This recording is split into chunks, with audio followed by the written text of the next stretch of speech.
Hello dan Assalamualaikum. Nama saya Muhammad Aikal dari kelas Dukewa. Hari ini saya akan ceritakan satu penyakit berjangkit yang bernama batuk.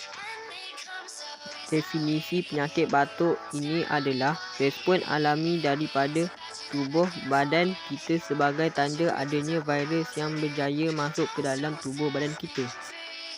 Punca penyakit batuk. Punca penyakit batuk berlaku disebabkan seseorang itu mengalami jangkitan virus di bahagian tekak. Cara penyebaran penyakit. Virus dapat menyebar melalui udara. Langkah pencegahan.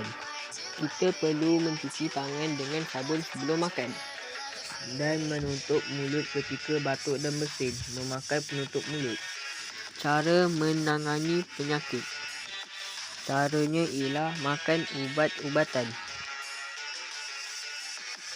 Okey, sudah habis. Saya akhiri slide ini dengan mengucapkan terima kasih kepada yang menonton. Okey, bye.